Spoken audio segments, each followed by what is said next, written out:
Kyle Fletcher ने sign किया एक मल्टी ईयर एक्सटेंशन। क्या डार्बी एलन को फर्क गिरता है कि भाई उसका स्पॉट है कि नहीं है?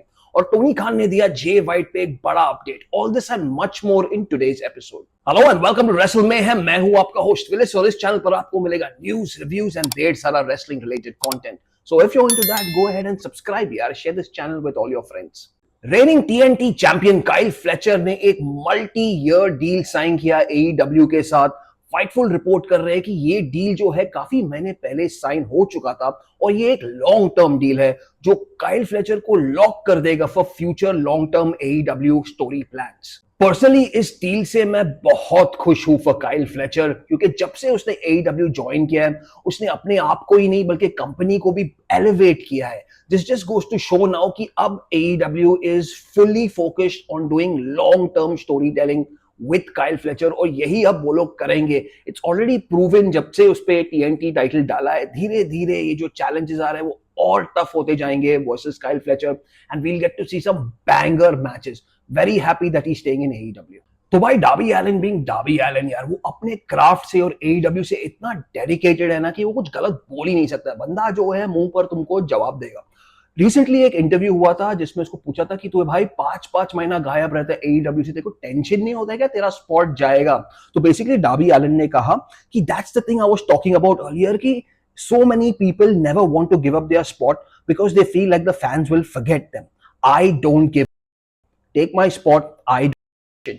बेसिकली वो कह रहे हैं कि भाई मैं इधर काम करने आया हूँ, मैं अपना 100% देता हूँ तभी का तभी। मैं ये नहीं सोचता हूँ कि आगे क्या होगा पीछे क्या होगा। And I actually agree with him यार, जब भी उसको तुम रिंग में देखो he is giving his 100%।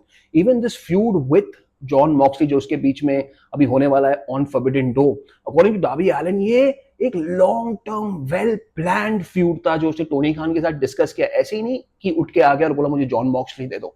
So I love the way he's working and I hope Darby Allin continues the same way. AEW का टैग टीम डिवीजन भाई और स्टैक्ड अप होने वाला है। द गेट्स ऑफ एग्नी ने एक और मल्टी ईयर डील साइन किया विथ AEW यार। इनके लिए मैं बहुत खुश हूं।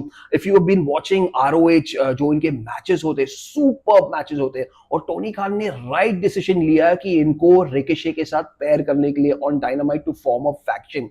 ये सिर्फ रिकेशे को ही नहीं बल्कि गेट्स ऑफ एग्नी को भी बहुत बेनिफिट करेगा and will help the tag team division जो पहले लैक कर रहा था elevate to even more higher Heights.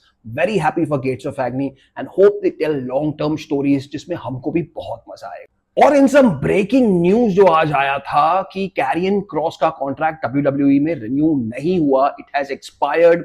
उसने ट्विटर पे भी ये डाला है कि भाई मैं बुकिंग्स लेने के लिए तैयार हूं दूसरे कंपनीज के साथ। अब मैं इसको इतना सीरियसली नहीं लूंगा क्योंकि एक रूमर्स भी थे कि WWE ये चाहते हैं कि हम लोग बिलीव करें कि उसका कॉन्ट्रैक्ट एक्सपायर हो, जैसे R-Truth के साथ हुआ था और फिर उसको वापस लाए। I think they are trying to like play the same game here. Nothing is confirmed as of now, पर यू नो किसी के पास ये एकदम कॉन्क्रीट इंफॉर्मेशन भी नहीं है कि भाई उसका कॉन्ट्रैक्ट एक्सपायर हुआ कि नहीं हुआ। So we will just have to wait and C.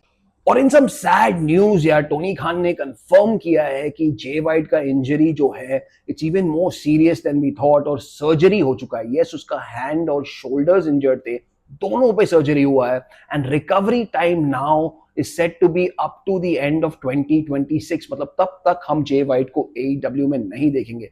Very unfortunate था यार, क्योंकि बैंग बैंग गैंग जो है it was just picking up momentum. अभी भी देखोगे तो यार जब भी वो लोग बाहर आते हैं ना, the crowd is always cheering, and when the whole faction is together the crowd even goes crazy. So I really hope कि Jay White recovers soon and makes it back to AEW, wishing him all the very best in his recovery. In a recent interview Tony Khan ने कहा कि उसको एक चीज का बहुत अफसोस रहेगा कि वो जे ब्रिस्को को टीवी पर नहीं ला पाए। जे ब्रिस्को जो मार्क ब्रिस्को के भाई है, they were known as the Briscoe brothers and they were a fantastic tag team. But Warner brothers नहीं चाहते थे कि वो टेलीविजन पर आए क्योंकि कुछ रेसिज्म का एलिगेशन था उनके ऊपर। टोनी खान ने बहुत ट्राई किया, इनफैक्ट कई टाइम डायनामाइट और कोलिजन पर ये दोनों बैक स्टेज थे, पर उसे टीवी पर नहीं डाल पाए Tony Khan because of Warner brothers. Unfortunately J Briscoe जो है ही पास्ड अवे, और उसके बाद जाके टोनी खान को परमिशन मिला कि भाई ठीक है, तू मार्क ब्रिस्को है जो है उसको टीवी पर ला, and the rest is history. And now Mark Briscoe is one of the top performing wrestlers in AEW. सोचो अगर दोनों AEW में होते तो मैचेस जो टैग टीम मैचेस थे would have been top notch यार। We will always miss Jay Briscoe. अगर आपको अपॉर्चुनिटी मिले तो उसके मैचेस जो FTR के साथ हुए यूट्यूब पे जाके देखो, ब्यूटीफुल मैचेस, आपको बहुत मजा आएगा इसमें। और ये था आज का episode. I hope you enjoyed today's episode. Don't forget to like and subscribe and share this channel यार with all your friends. I will see you in the next one.